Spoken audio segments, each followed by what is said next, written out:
Delton was talking about that side of the highway. If y'all all turn around and look over, that's what's going on in District 4 over there. Amen. The pipe and the trucks. And if you need to buy that stuff, just talk to Delton. You know, he'll take care of that. But, you know, it's a great honor that we can come to Heater today and witness what we see here today. And, you know, as I was driving up today, and I drove in the parking lot over in the old building over there, I think it was 2003, I got a phone call, and it was Mike Bailey. And, you know, I don't want to ever forget where I came from, the place I lived, how I lived in my lifetime to where I'm at today. That's one thing I don't want to forget. And I don't want to forget when I drove up over at that place over that day, there was Mike Bailey and a few other, Wayne Wiley and Bill, was standing over at that building over there, and there was a couple of guys in suits standing out there, and I said, what in the world is going on? And I believe one of them his name was Randy Thomas, not you, Thomas. His name was Randy Thomas. And I believe he's a banker. And Jeff Cooper was standing all over on that side of the building over there, and they was all standing out there. And the place was closed down. But, you know, as I look back, you know, Choctaw Nation, we're not here to hurt anybody or put anybody out of business. As we looked at that business, it done went out of business 2 or 3 times, and we looked at it, and we didn't run no numbers. I'm gonna say that one more time. We didn't run no numbers on it to see if it would work or not. We just went to work and made it work. And you can see it today where we had Chief making it work. And we were standing outside the building there, and I'd never seen 2 Jews go to work at one time, Mike Bailey and Randy. They began to talk about numbers and what we gave for that building, you know, and I'm not ashamed to tell you from what we buy property today, we gave $155,000 for that place over with all the stuff in the building and that we bought that day. They talked, but you know, the deal wasn't made yet because Mike was there, I was there, Wayne and Bill, we was all there, and they done had the deal made. And Mike was there, and he said, well, I can't say yes till I make a phone call. And I want to say this, with my heart today goes out for a man that's having health problems today, and that's Gregory E. Powell, a great leader that we had as the chief of the Choctaw Nation. And Mike said, I got to call him and tell him that we'd like to buy this building. Mike put his phone on speakerphone, and he said, Chief, we found something up here that we can put some Choctaws to work. And I stand there, and I didn't know where they was going because I didn't know what was going on. And as long as he talked, I began to understand. And Chief said, well, how many people do you think we can put to work? He said, well, they're running a couple shifts up here, but he said, Chief, I'm going to tell you something.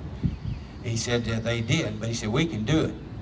And we turned around, and we bought that place, and Chief said, buy that thing and put people to work. And that's the reason that we bought that place up there, was to put people to work because it wasn't in the trust at the time. Is that right, Bill? All right, you and Wayne, y'all was there with us that day that we stood out there on that ground we bought. I just telling you a little history about it.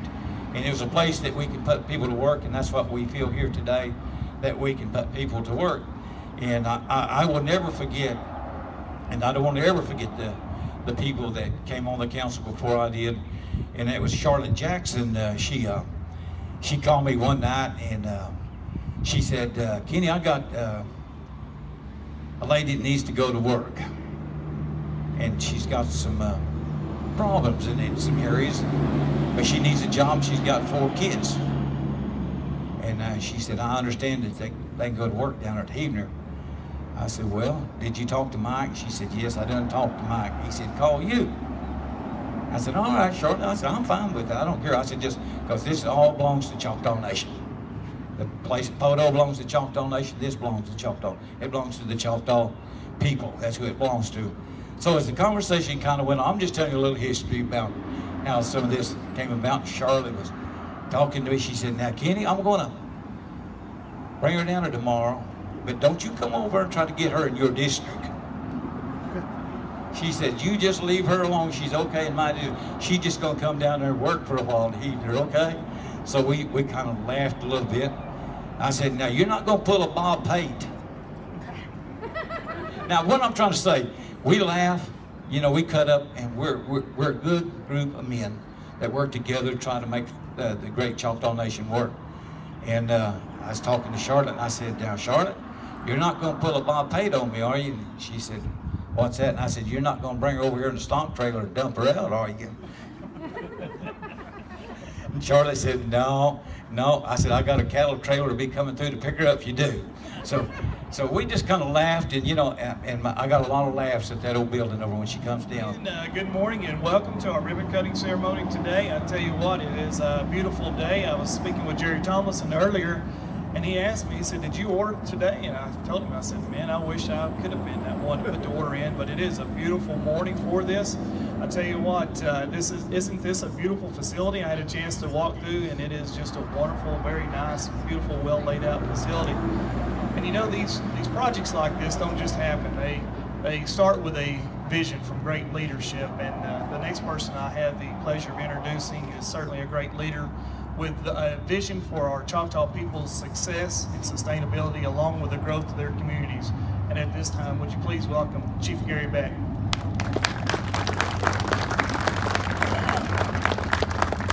Well, halito and good morning.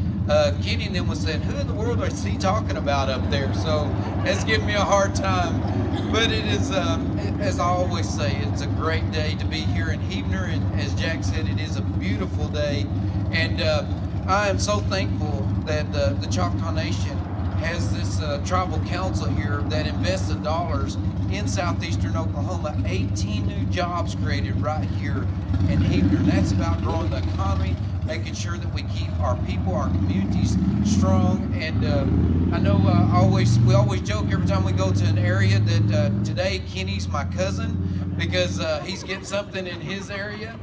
And but it is great to see this going throughout southeastern Oklahoma. And this council, it would not happen if they did not appropriate the dollars. I don't know if everybody's aware, but over $400 million invested in southeastern Oklahoma. And I think y'all need to give them a big round of applause for making that happen.